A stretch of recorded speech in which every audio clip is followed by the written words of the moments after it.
Boa noite. Para quem não me conhece, sou o pastor Hélio Piovesan. Hoje é dia 18/12, agora são 18h43, 6h43 da tarde. E nós estamos no nosso culto da família. Se você chegou aqui neste vídeo, através do YouTube, saiba que nós temos a nossa igreja e nós temos cultos regulares, você pode nos acompanhar se quiser. Você pode procurar lá www.igrejadeinterlagos.com.br. Lá você tem os nossos horários de culto. Agora, nesse finalzinho de ano, nós só ficaremos com os cultos de domingo. Em janeiro, final de janeiro, nós retornaremos com os cultos durante a semana, os estudos, principalmente, né? E você é nosso convidado. Venha participar conosco. Lá nesse site que eu falei, www.igrejadeinterlagos.com.br, tem um canal de comunicação, você pode fazer perguntas lá no Fale Conosco, tá bom? Fale Conosco, @igrejadeinterlagos.com.br. E aí a gente vai ter o máximo de prazer em responder as suas perguntas, tá bom? Hoje nós teremos a irmã Eliette para trazer a mensagem aqui para nós. Ela vai falar sobre a pedra angular, né? Pedra angular, aquela pedra que fica no ângulo, bem na esquina, tá certo? Então, seja bem-vindo, fique à vontade. Eliette, com você. Amém, irmãos. Eu só queria fazer uma oração. Eu queria que o pastor Hélio fizesse uma pequena oração para abençoar a palavra, amém? Amém.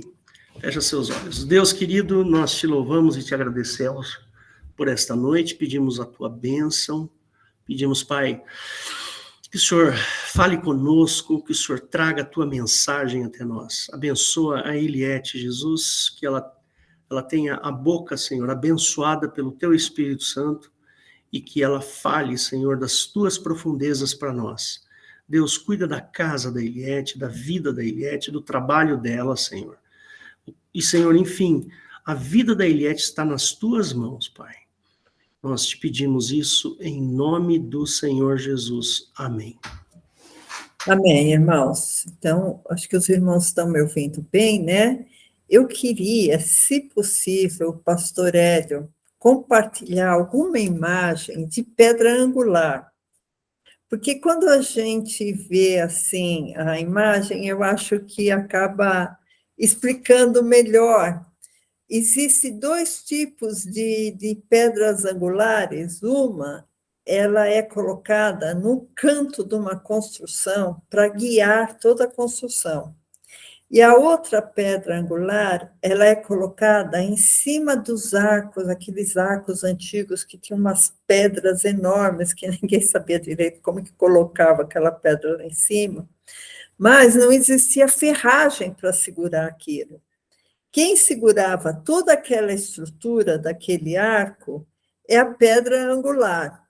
Aí, se o pastor quiser procurar no Google pedra angular e coloca a imagem, vão aparecer os dois tipos de pedra angular, para vocês verem só do que a gente vai falar, porque a Bíblia, irmãos, a Bíblia, ela fala várias vezes. Está vendo? Aqui é o arco, né? Está vendo? O arco tem a pedra angular, que é aquela pedra lá central em cima que o pastor está mostrando, né, com o mouse. E tem a pedra de esquina, que também se chama pedra angular, né? Então, a pedra de esquina é uma pedra onde guia toda a construção. Porque antigamente, irmãos, olha lá, ele está mostrando lá, por exemplo, naquela construção piramidal, né, que tem a pedra de esquina, que ela é uma pedra perfeita e absolutamente com ângulo reto de 90 graus. Por quê? Porque se o ângulo não tiver exatamente 90 graus, a parede vai sair torta, né? Então, essa pedra, ela como que norteava as construções antigas. E tinha uma época, irmãos, que as pedras, elas eram tão milimetricamente encaixadas que não existia argamassa entre as pedras. A própria pedra tinha que, como que colabar, grudar na outra pedra, né? E isso, pela perfeição da justa posição das pedras, elas se fixavam, só que dependia sempre da pedra de esquina, né, da pedra angular. Então, ela era a primeira pedra assentada, né, no edifício, e essa pedra angular, ela definia a colocação das outras pedras. Né? É interessante vocês terem ideia, né, disso, o pastor já mostrou, para vocês entenderem o que na Bíblia diz com referência à função dessa pedra angular, né? Porque todas as outras pedras eram referenciadas à pedra angular, né? Então, vocês imaginam a importância dessa pedra, né? Ela que ditava a posição das outras pedras, ela que ditava toda a estrutura do prédio, né? Era essa pedra angular, né? E eu acho que na Bíblia, quando fala em pedra angular, se refere mais à pedra angular da esquina da construção, e não aquela pedra angular que está em cima do arco, mas também é importante aquela pedra angular na visão bíblica, porque ela sustenta todas as outras. Né? Se tirar a pedra angular de lá daquele arco, todas as outras caem. Né? Ela que sustenta, é a sustentação. Então, ela é a definição, ela norteia, ela é a sustentação. E Jesus Cristo, ele é comparado a essa pedra angular, é isso que nós vamos ver nessa palavra, né, irmãos? Porque existe esse simbolismo entre Jesus ser a pedra angular em diversas passagens da Bíblia. Como nós vimos que Jesus, ele é a principal pedra de esquina, né? Como eu disse para vocês, e a gente vai ver aqui vários versículos, a gente já vê que todo o cristianismo, toda a nossa religião, irmãos, depende de um ser chamado Jesus Cristo. Então, vocês verem a importância. Por isso, quando João estava descrevendo, eu queria que o pastor abrisse em João 1, ele descrevia Jesus Cristo como a coisa mais importante do cristianismo. Não existe nada mais importante na nossa religião do que Jesus Cristo. Então, João 1,1 diz, no princípio era o verbo, e o verbo estava com Deus, e o verbo era Deus. Ele estava no princípio com Deus. Todas as coisas foram feitas por ele, e sem ele, nada do que foi feito se fez. Nele estava a vida, e a vida era a luz dos homens. Esses 4 versículos, irmãos, encerram uma profundidade enorme. Primeiro, Jesus Cristo é Deus. Segundo, Jesus Cristo está sempre com o Pai. Terceiro, as coisas que interessam para o reino de Deus, irmãos, são as coisas eternas, tá? Por exemplo, uma folhinha, né? Deixa eu ver se eu consigo mostrar a folhinha. Não consigo. Mas uma folhinha, tá? Olha, aqui, ó. Tá? Um vasinho com folha. Essas folhas, daqui 6 meses, mais tardar que 1 ano, se destrói. As coisas que não são eternas, irmãos, não tem valor no reino de Deus. O que tem valor no reino de Deus são as coisas eternas. E Jesus fez as coisas eternas. As coisas eternas, inclusive a vida eterna, a nossa ressurreição, a nossa vida na eternidade, depende somente de Jesus. Somente de Jesus. Por isso que fala, sem ele, nada do que foi feito se fez. Se não tivesse a existência de Jesus, nós não não alcançaremos a eternidade, nós seríamos como os animais, né? Morre e acabou. Né? Então,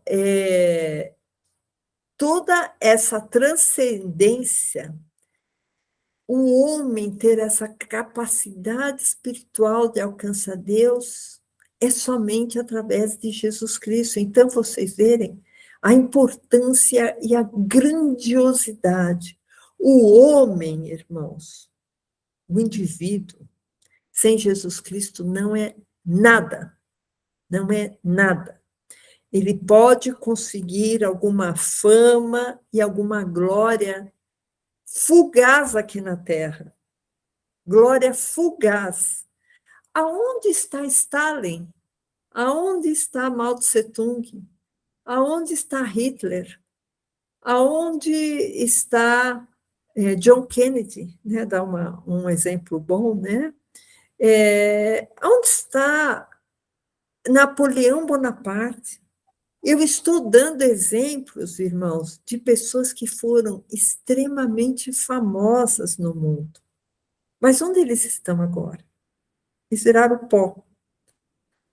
O espírito deles, logicamente, está esperando o último dia para o julgamento final. Mas não houve perpetuação da vida deles. A nossa vida aqui na Terra, irmãos, é extremamente fugaz. Por isso, dependemos de Jesus Cristo para alcançar a nossa eternidade. O nosso corpo, a Bíblia fala que a nossa carne, ela é fugaz, ela vai envelhecer, ela vai apodrecer. O nosso corpo será glorificado na vinda de Jesus Cristo, mas não vai ter nada a ver com essa carne e esse sangue que a gente carrega, que é cheio de defeitos, cheio de doenças. É corruptível, né? Não é perene, é efêmero, vai acabar, né? Vai virar pó, vai virar poeira. Então, irmãos, se não fosse pelo poder de Deus, de glorificar o nosso corpo, de nos ressuscitar no dia do juízo final, a nossa vida não tem sentido, irmãos. Vocês imaginam o que é a vida de uma pessoa que não tem os valores cristãos, os valores espirituais? A própria Bíblia diz, né, que os que esperam só nessa vida são os mais miseráveis dos homens. Por isso que estão buscando mais poder, poder político, poder econômico, massacrar o povo, massacrar populações para ter mais dinheiro, para ter mais poder. Irmãos, tudo isso é muito triste, mas é essa a realidade que a gente vive. Por quê? Porque eles são uns eternos insatisfeitos. Eles são insatisfeitos, por isso que eles buscam glórias aqui nesse mundo. Só, irmãos, que a nossa morada eterna não vai ser aqui. A nossa alegria eterna não é aqui. O nosso repouso, irmãos, não é aqui. E isso tudo nós devemos a Jesus Cristo. A Jesus Cristo, por isso que em João, quando fala, todas as coisas foram feitas por ele, e sem ele nada que foi feito se fez, e nele estava a vida. Por que que nele estava a vida? Porque ele é a luz que brilha nas trevas. Esse mundo, irmãos, está no maligno, isso aí está escrito na Bíblia. Se nós não nos segurarmos em Jesus, irmãos, eu acho que é triste a vida de quem não está seguro em Jesus. É desesperançoso a pessoa saber que ela vai ter um final, no final vai ser a morte, vai ser a escuridão, vai ser a treva. Né? Então, eu estou dizendo tudo isso, irmãos, como um preâmbulo, para vocês saberem o quanto importante é essa pedra de esquina. o quanto é importante essa pedra para guiar a construção de outras pedras, né? Então, eu queria que o pastor abrisse no livro de Salmos, no capítulo 118, no verso 22, porque fala justamente isso, como é importante a construção desse templo. Então, Salmo 118, versículo 22. A pedra que os edificadores rejeitaram foi posta como pedra angular. Por que que os edificadores rejeitaram, irmãos?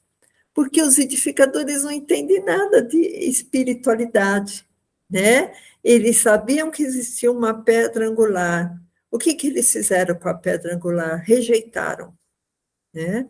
Então, a gente vê que no Salmo 118, no verso 22, é uma metáfora, né? Uma metáfora sobre os construtores, é uma figura, né? Sobre os construtores, que na realidade, esses construtores, esses edificadores que rejeitaram essa pedra, é a própria nação judaica, irmãos. Porque eles rejeitaram o elemento mais importante da construção do templo espiritual. Eles rejeitaram o Messias, rejeitaram Jesus Cristo. Então, a pedra que os edificadores rejeitaram, essa foi posta como pedra angular.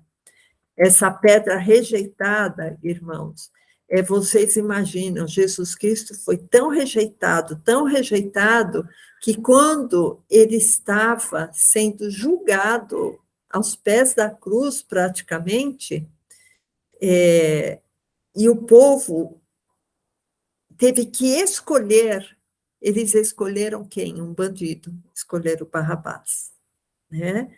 Então, vocês verem o quanto é importante a nossa escolha, porque o que os edificadores fizeram? Eles rejeitaram a Cristo, né?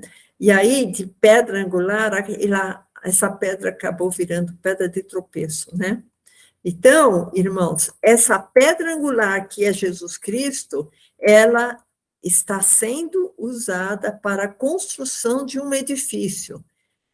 Esse edifício, irmãos, ele vai ser construído reto, não vai ser torto, não vai ser fraco, não vai ser parede torta, ele vai ser reto, esse edifício, porque ele depende unicamente da pedra angular, e a pedra angular, ela é reta, ela é perfeita, que é Jesus Cristo, né? Então, irmãos, Jesus Cristo, então, ele é o princípio final de todas as coisas. Quando eu digo isso, irmãos, é o princípio das coisas eternas. Jesus Cristo é o princípio e o final das coisas eternas. Jesus Cristo, irmãos, ele é a base fundamental onde se assenta toda a construção da igreja. Se você tirar qualquer expoente da igreja, os apóstolos, os discípulos, os grandes nomes como Billy Graham, John Kerry, os missionários, se você tirar, não acontece nada, a igreja continua forte. Agora, se você tirar Jesus Cristo, a igreja vai ruir, porque ele é a pedra fundamental da igreja. Então, com essa pedra fundamental, irmãos, essa casa esse telhado não vai cair, essa parede não vai desmoronar, se vier uma tempestade, a casa vai continuar em pé, porque existe uma pedra que sustenta, uma pedra angular que sustenta essa casa. A base é sólida, né? Não é um falso Deus, não é um Deus que age de uma maneira, depois age de outra. Não é um Deus sem misericórdia, é um Deus perfeito, misericordioso, que sofreu o que eu sofri, que veio aqui na Terra sofrer as angústias que a gente sofre. Até nisso, Jesus Cristo foi perfeito, né? Porque ele não é ninguém que falou para ele, ele sofreu as nossas angústias aqui. Eu queria que o pastor abrisse em 1 Samuel 17, porque eu quero dar um exemplos de pedras, tem muitos exemplos de pedra, né? A pedra que foi tirada do túmulo de Lázaro, aquela pedrinha que não afundou, né? Tem vários exemplos de pedra, mas eu vou dar esse exemplo aqui de pedra, irmãos, que eu acho que ele é bem simbólico. 1 Samuel 17, 48, que são as pedrinhas que mataram, a pedra que matou o gigante Golias, né? E sucedeu que, levantando-se o filisteu e indo encontrar-se com Davi, apressou-se Davi e correu ao combate a encontrar-se com o filisteu, né? Que era o Golias, aquele gigante. E Davi pôs a mão no alforje e tomou dali uma pedra e com uma funda lhe atirou e feriu o filisteu na testa. E a pedra se lhe encravou na testa e caiu sobre o seu rosto em terra. E assim Davi prevaleceu contra o filisteu com uma funda e com uma pedra, e feriu o filisteu e o matou, sem que Davi tivesse uma espada na mão, porque depois ele deixou lá o Golias meio tonto, né? Porque ninguém com uma pedrada aqui provavelmente vai, sendo um gigante, né? Proporcionalmente, ele atordoou o gigante, e depois ele subiu em cima do gigante com a própria espada do gigante e ele cortou a cabeça do gigante, certo? Então, irmãos, Davi usou uma pedra para matar, né? Será que essa pedra seria Jesus ou seria Jeová? Né? Então, vocês veem, vamos raciocinar, irmãos, uma coisa. Quando que Jesus matou alguém? Jesus, ele transformou muitas pessoas, através de milagres, através da sua palavra, através da oração, Jesus transformou muitas pessoas, né? Agora, Jeová, vamos ver Jeová. Jeová matou muitas pessoas. Ele mandava os seus profetas entrarem e matarem crianças, ovelhas, velhos, homens, mulheres. Então, irmãos, essa pedra que matou esse gigante Golias não é Jesus. Se você vê alguém pregando, não, olha, derrotou o gigante, então aquela pedra é Jesus. Não é, irmãos. Jesus não age matando. Jesus age dando vida. Jesus age transformando o interior. Quem mata é aquele Deus lá do Velho Testamento, tá? Só para a gente saber que existe muita diferença entre o modo de agir de Jesus e o modo de agir de Jeová. E Jesus reflete o Pai, ele e o Pai são um. Por isso, irmãos, que nós temos vários estudos lá no nosso site, na igrejadeinterlagos.com.br, provando que Jeová não tem nada a ver com Jesus, né? Mas vamos continuar aqui na pedra angular. Eu só abri esse parênteses do Golias, irmãos, que morreu por causa de uma pedra, porque os judeus, eles estavam acostumados com aquela religião que Jeová tinha dado para eles. E aquela religião, Jeová agia de um modo violento, de um modo guerreiro. Ele era ciumento, ele não admitia falhas. Ele matava mesmo, e ele ficava com tanto ódio que o povo tinha que matar animais para aplacar o ódio de Jeová. Né? Então, aquele povo estava tão acostumado com a violência de Jeová que quando o Pai mandou Jesus, eles acharam que Jesus não podia ser o Messias de Jeová. E pior que eles tinham razão. Jesus não é o Messias de Jeová, Jesus é o Messias do Pai. O Messias de Jeová ainda vai vir nessa terra, e vai ser o anticristo, vai ser esse que o pastor Hélio estava falando no começo, que vai existir uma conturbação tão grande nesse mundo, que vai existir um reset, um reinício, E nesse reinício vai vir um homem com poderes enormes, com propostas miraculosas, que vai ser o Messias da humanidade, o Messias de Jeová. Esse Messias de Jeová vai ser o próprio anticristo. Mas quando Jesus veio, irmãos, como uma pedra angular, o povo não entendeu direito, né? O povo não entendeu. Ah, não, esse rapaz que veio aí, vamos nos aproveitar dele, né? Vamos nos aproveitar dele. Então, isso está bem descrito em Mateus 21, 40. Eu queria que o pastor abrisse para a gente acompanhar junto, Mateus 21, 40, que fala realmente aquele povo judeu não conseguia entender a mensagem de Cristo, né? Então, Mateus 21, 40. Quando, pois, vier o Senhor da vinha, que fará aqueles lavradores? Porque eles mataram Jesus, eles mataram muitos dos profetas, né? E depois a gente viu que a maioria dos discípulos foram mortos também. Verso 41. Diz-lhe eles: dará afrontosa morte aos maus e arrendará a vinha a outros lavradores, que a seu tempo lhe deem os frutos. Diz-lhe Jesus, é que Jesus, irmãos, ele está contando essa parábola dos lavradores maus, né? Ele fala assim, não, olha, aquele dono da terra mandou profetas, depois mandou seu filho, os lavradores mataram todos, né? Inclusive matou a Jesus, mas Jesus está contando essa parábola, né? Aí, verso 42, fala assim, diz-lhes Jesus. Então, Jesus contando essa parábola para os discípulos, né? Nunca lestes nas Escrituras a pedra que os edificadores rejeitaram, essa foi posta por cabeça de ângulo, então, por pedra de esquina, né? Pelo Senhor foi feito isso, e é maravilhoso aos nossos olhos. Porém, eu vos digo que o reino de Deus vos será tirado e será dado a uma nação que dê os seus frutos. Vocês entenderam, irmãos, essa passagem?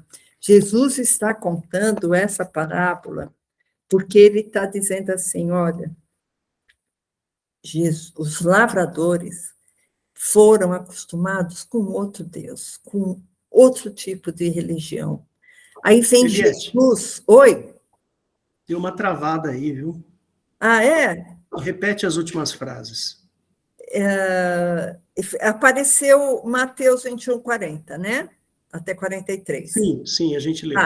Então, o que eu disse é que os judeus, eles estavam acostumados a outro tipo de Deus, a outro tipo de religião, então eles não reconheciam Jesus.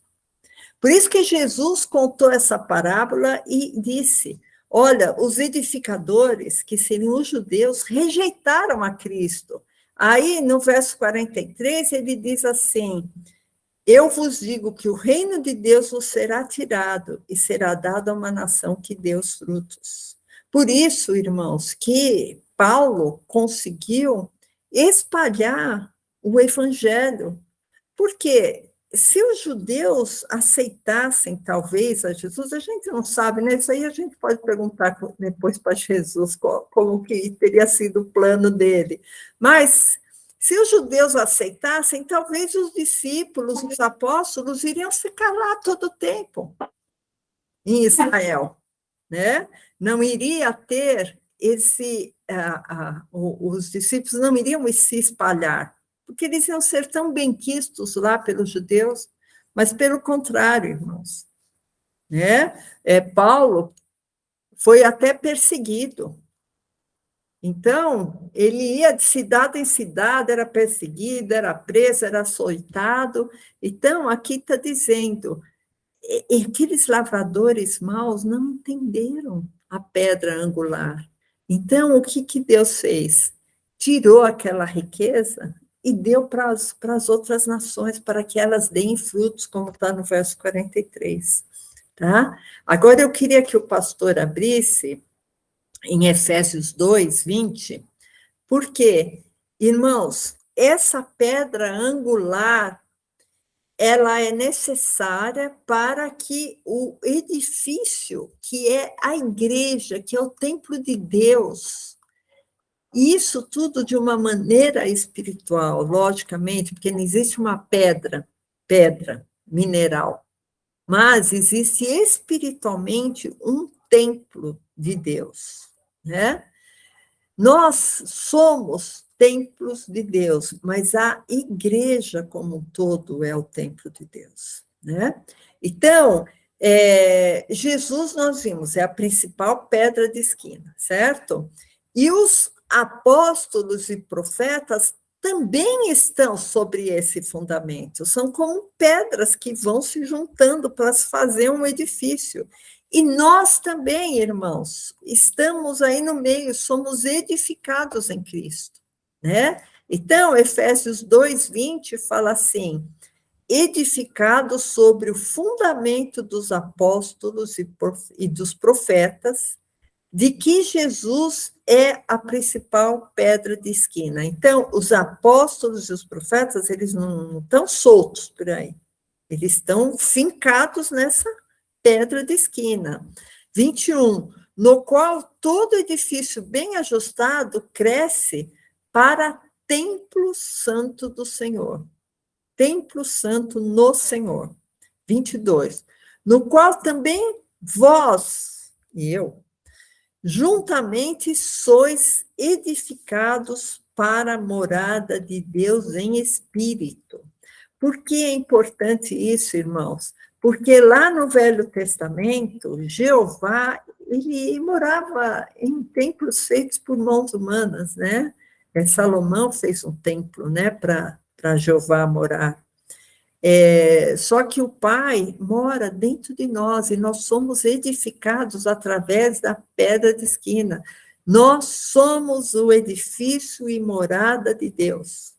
Estamos edificados, fazendo parte de um grande edifício, que é a igreja, mas cada um individualmente, irmãos, somos templos do Espírito, sendo edificados em Cristo, que esse edificados em Cristo, irmãos, não é somente para fazer parte da igreja de Deus. Olha que interessante isso. Nós somos edificados, né? Guiados, norteados pela pedra angular, somos edificados na igreja. Mas essa edificação também é individual, irmãos, porque essa edificação nos faz aumentar a nossa fé. E se nós somos confirmados em nossa fé, nós temos um canal de bênção. Esse canal de bênção vai gerar ações de graça. Vocês entendem que é uma coisa que pertence a um todo, mas pertence também ao individual, né? Então, edificados em Cristo, ele vai proporcionar que tenhamos fé, e essa fé vai gerar ações de graça. Então, a nossa religião não é só contemplativa. Vocês entendem? Não é só eu quero contemplar Deus e estou aqui paradinha. Não. A nossa fé vai ter que gerar frutos, vai ter que gerar ações de graça. Eu queria que o pastor abrisse em Colossenses 2:7, que vai explicar justamente isso, irmãos. Por quê? Porque nós, estando edificados em Cristo, vocês vão ver aqui em Colossenses 2:7 que está a palavra arraigados.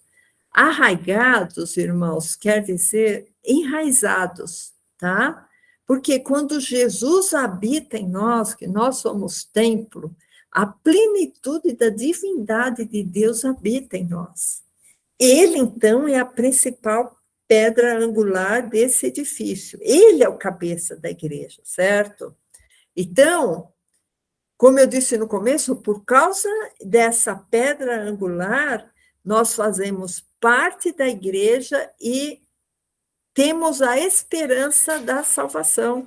Através do batismo, morremos e ressuscitamos. Então, Colossenses 2,7 vai explicar direitinho isso que eu falei, irmãos, que também é uma passagem, nossa, maravilhosa. Colossenses 2,7, pastor, isso. Arraigados e edificados nele, e confirmados na fé, como fostes ensinados, nela abundando em ações de graça. Então, temos que ser edificados nele. Vocês verem os passos, irmãos. Somos edificados nele, somos confirmados na fé, e a fé vai abundar em ação de graça. Verso 8. Tendo cuidado para que ninguém vos faça presa sua, por meio de filosofias e vãs sutilezas, segundo a tradição dos homens, segundo os rudimentos do mundo e não segundo Cristo. Então, irmãos, a nossa religião, o nosso religar com Deus tem que ser sempre segundo Cristo e não segundo os rudimentos do mundo. Quem vai nos nortear na edificação é Cristo. Verso 9. Porque nele habita corporalmente toda a plenitude da divindade. A gente vai ler até o 12, pastor. Porque nele habita corporalmente toda a plenitude da divindade. Tudo que interessa no divino está em Cristo, irmãos. E estáis perfeitos nele, que é a cabeça de todo principado e potestade, no qual também estáis circuncidados com a circuncisão não feita, lá cortando o prepúcio, né? Não feito no despojo do corpo dos pecados da carne. A circuncisão de Cristo. Sepultados com ele no batismo, nele também ressuscitastes pela fé no poder de Deus, que o ressuscitou dentre os mortos. Então, irmãos, vocês veem como é essa cadeia, que toda a nossa vida cristã, o batismo, a ressurreição, a submissão das potestades e principados e demônios e anjos, tudo isso depende da pedra de esquina e daquele edifício onde nós estamos arraigados, como disse, né? Arraigados, enraizados, né? Então, irmãos, vocês já devem ter ouvido falar, né? Isso aí tem muito a ver com a tradição religiosa, que o apóstolo Pedro, né? O apóstolo Pedro, ele é a pedra angular. Vocês já ouviram falar nisso? Né? Pedro seria aquela pedra angular que fala, né? Tu és Pedro e sobre esta pedra edificarei a igreja, né? Nós vamos esmiuçar isso um pouco, irmãos, que é muito interessante. Por quê? Pela tradição religiosa, Pedro seria a pedra de esquina, né? E pelo fato dele ser a pedra de esquina, ele teria as chaves dos céus. Vocês já ouviram falar nisso, certo? Mas Pedro tem as chaves dos céus porque Jesus Cristo outorgou esse poder a ele, né? E Pedro, ele não é a pedra de esquina. Pedro não é a pedra angular, e nós vamos ver. Porque o versículo está em Mateus 16, 18, pastor. Fala assim, eu te digo que tu és Pedro, e sobre esta pedra edificarei a minha igreja. Então, a gente vai se deter um pouco nesse versículo, que é muito interessante isso também, irmãos. Porque Pedro, dá a impressão que Pedro seria uma outra pedra de esquina, né? Porque no Mateus 16, 18, fala assim, porque também eu te digo que tu és Pedro, e sobre esta pedra edificarei a minha igreja, e as portas do inferno não prevalecerão contra ela. E eu te darei as chaves do reino dos céus. e tudo que ligares na terra será ligado no céu, e o que desligares na terra será desligado no céu. O que quer dizer isso aí, irmãos?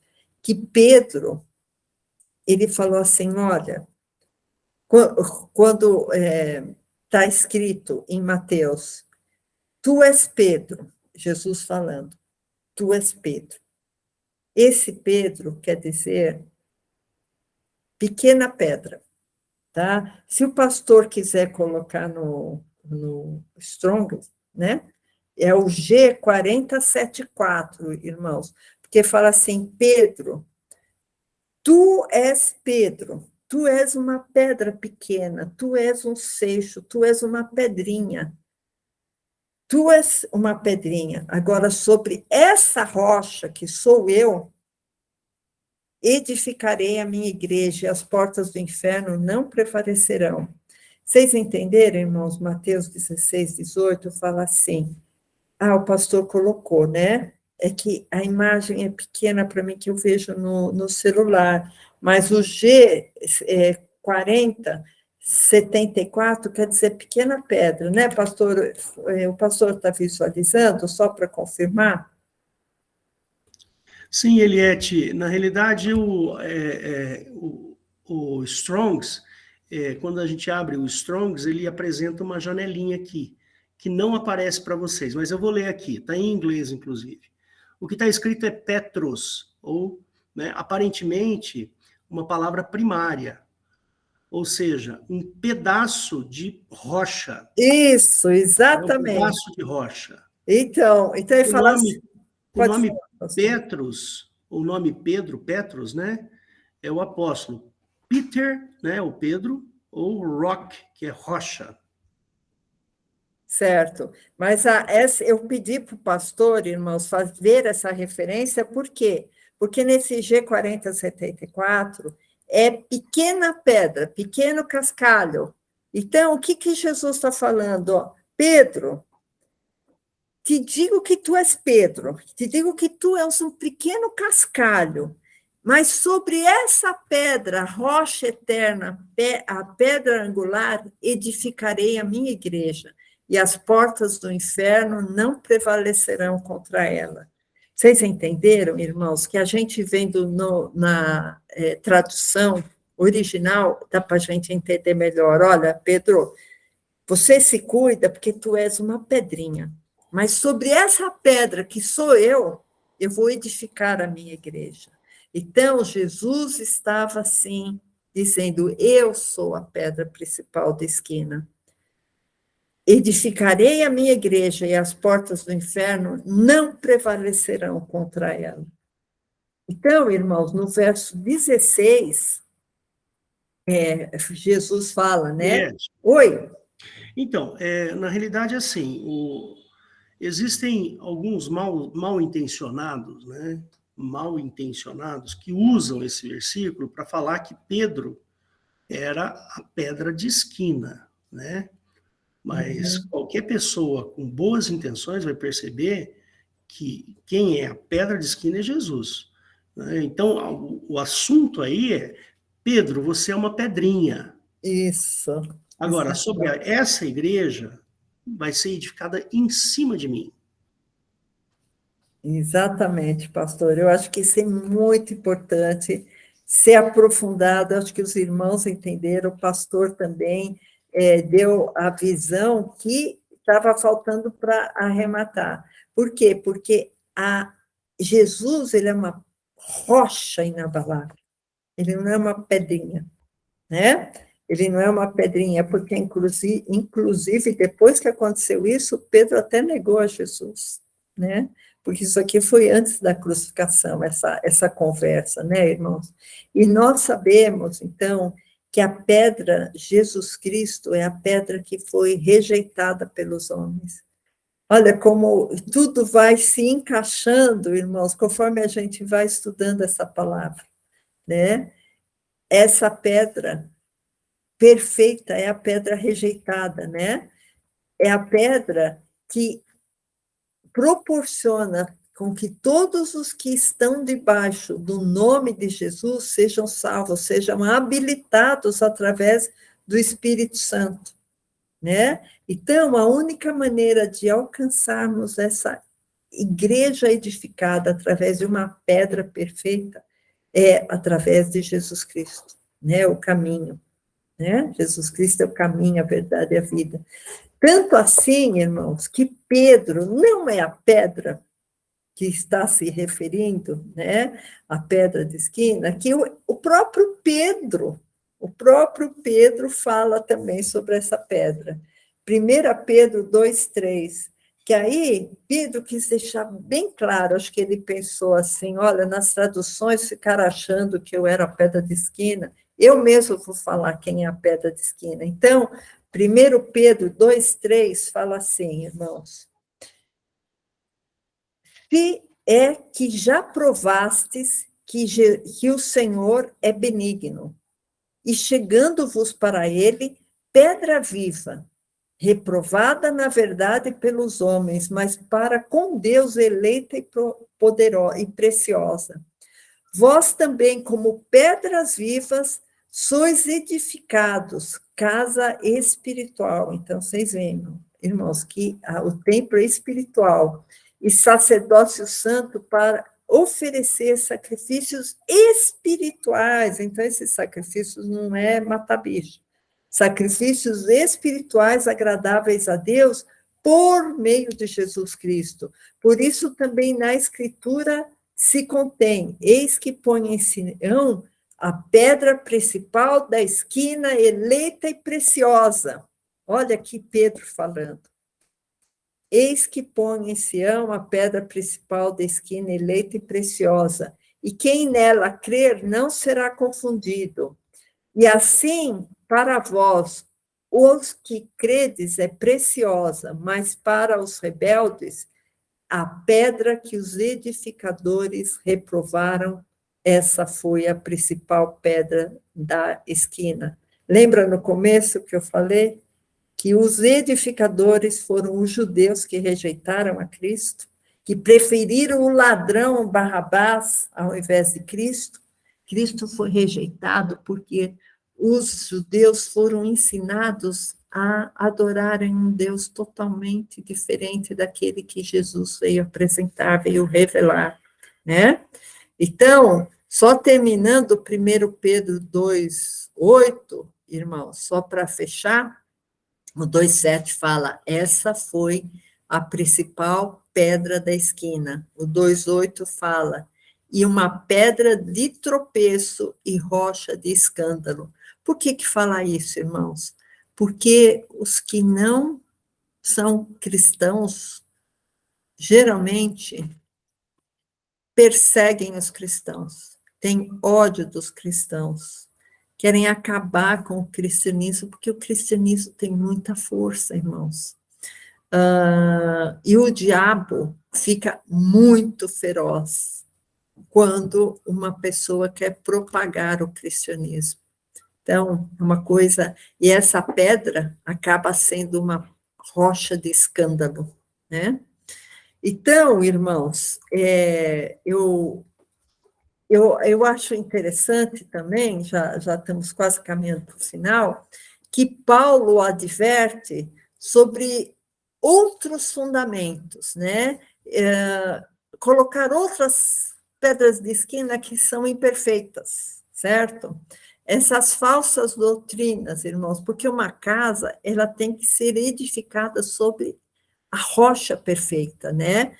E essas falsas doutrinas fazem com que a casa seja edificada sobre pedregulhos, sobre areia até, né? Aí vem a tempestade, né? E o que a tempestade faz? Derruba a casa, né? Porque a casa não estava bem construída. Doutrinas, irmãos, alheias ao cristianismo fazem a casa ser construída em bases instáveis, tá? Eu não vou querer atacar nenhuma religião aqui, mas o que eu posso dizer é, Jesus Cristo é o único caminho, a única verdade. E por causa de nós falarmos isso, nos chamam de fundamentalistas, irmãos. Mas o que eu vou fazer, irmãos? Jesus Cristo é o único caminho, né? As outras religiões podem amenizar espiritualmente, podem contentar por um pouco, mas são religiões que não levam a Deus, né? São tapa-buracos espirituais, né?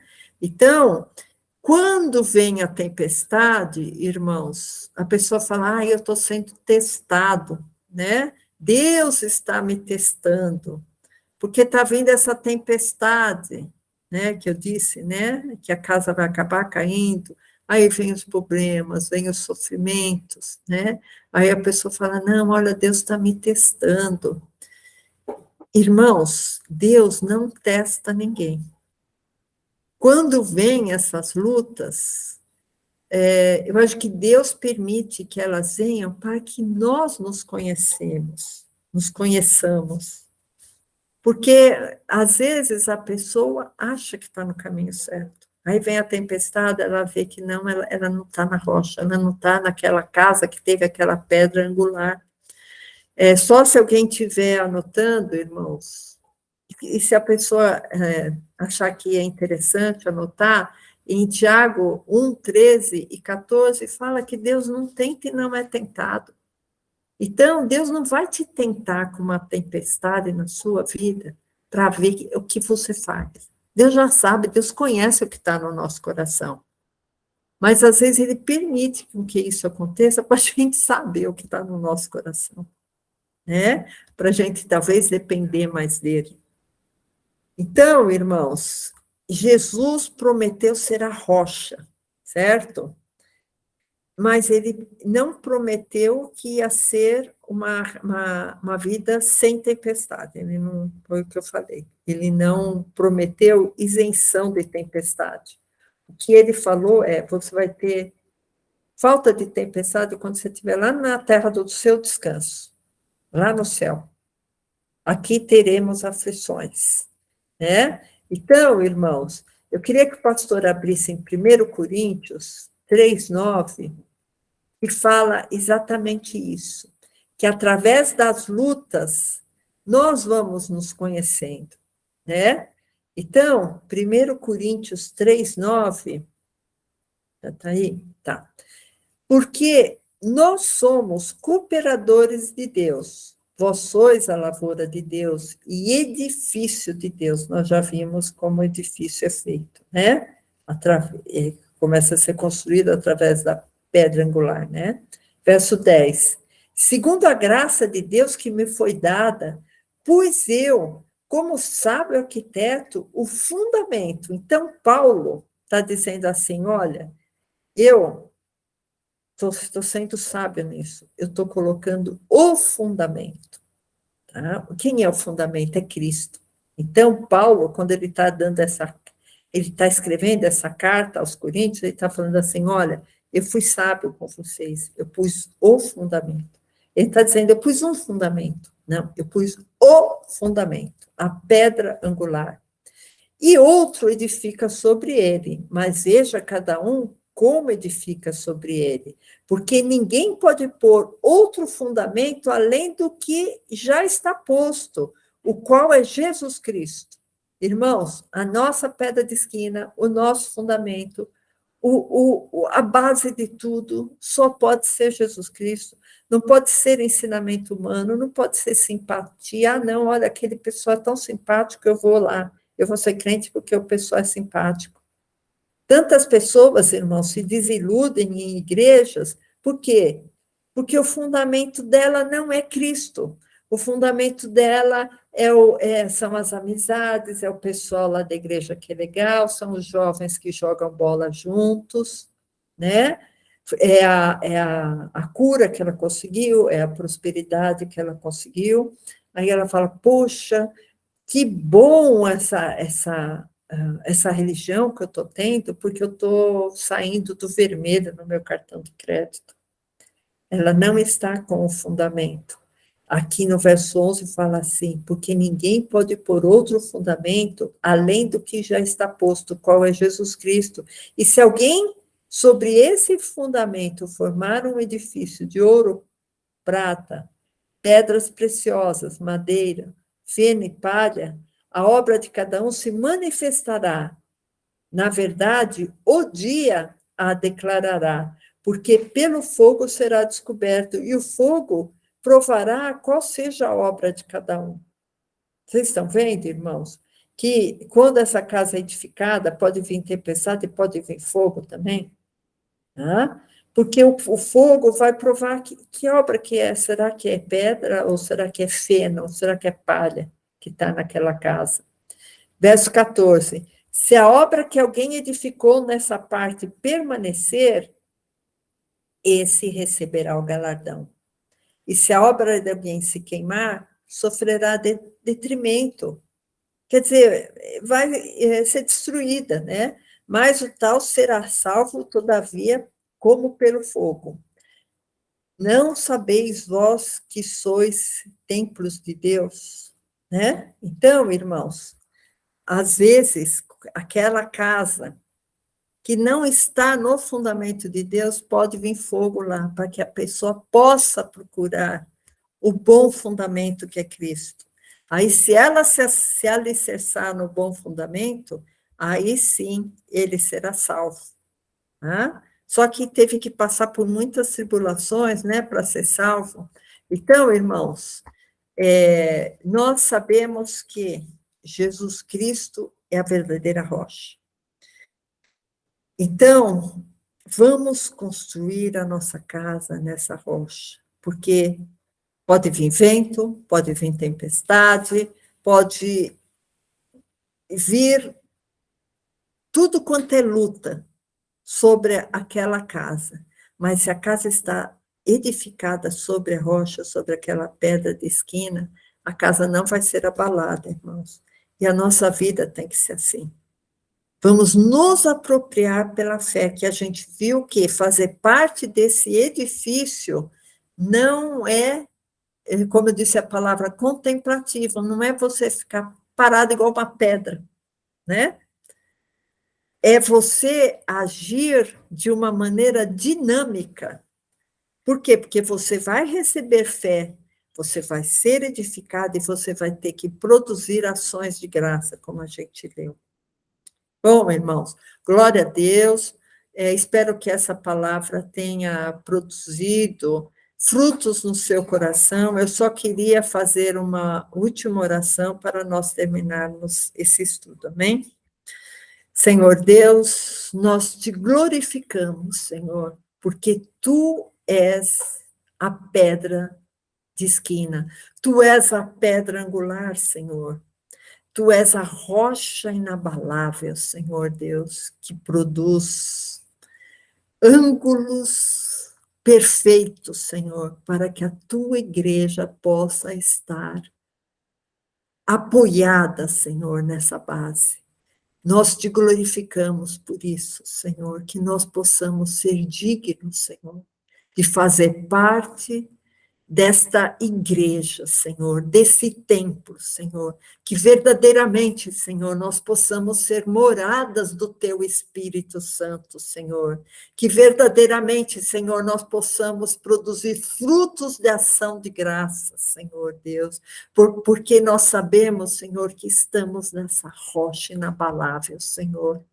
Nós te glorificamos nessa hora, Senhor, e entregamos a tua igreja em tuas mãos, Pai, para que tu faças, Senhor, conforme a tua vontade em nossas vidas. Eu oro, Pai, em nome de Jesus. Amém.